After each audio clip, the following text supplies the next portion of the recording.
बालेश्वर जिला सारा राज्य रे जड़े नेता को हरई आज बालेश्वर जिला जड़े सबु पक्षर से आम दलपाई लोक साधारण लोकों से जड़े हिताधिकारी नेता थे दरदी लोक थे तो आम बालेश्वर जिला सारा ओडिशा आज कांदुची तेणु जो कार्यक्रम से कर जो लोकप्रिय नेता से सब समस्त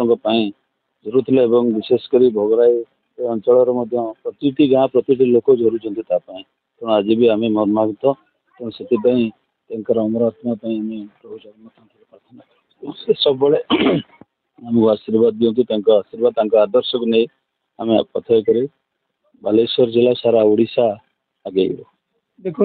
अनंत मौसा विषय कह गले प्रथम आरंभ करी परिवार सहित बहुत भल संपर्क था मौसा हिसाब डाकुलु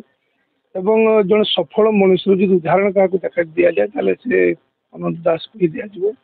जड़े सफल प्रशासनिक अधिकारी ठार आरंभ कर गोटे मनीष तार सर्वोच्च जो बाहर पहुँचा दरकार पहुँची पार्टी प्रशासन थिला बेले खूब सुंदर भाव लोक से समाधान कर विभिन्न समस्या विशेषकर लैंड रिफॉर्म्स जी अभिज्ञता था बहुत शुणु माननीय पूर्वतन मुख्यमंत्री नवीन पट्टनायक डाकते से परामर्श करते लैंड रिफॉर्म विषय सहित चाकरी गला पर जड़े सफल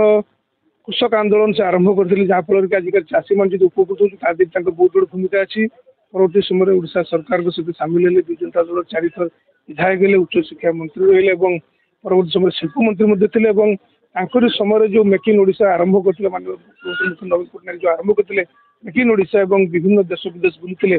से शिल्प मंत्री अमित दास थे सहित गवर्नमेंट चीफ व्हिप थे से कहवाई गले गोटे मनीष सफलतार जहाँ जहाँ आवश्यक से निश्चित भाव में खूब सुंदर भाव आम समस्त गर्वित माटी संतान जड़े आम समस्त गर्वित कर आशा करी महाप्रभु जगन्नाथ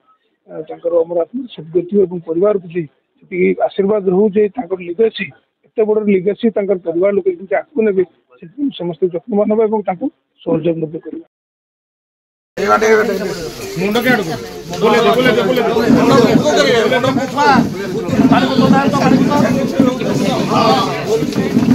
बोले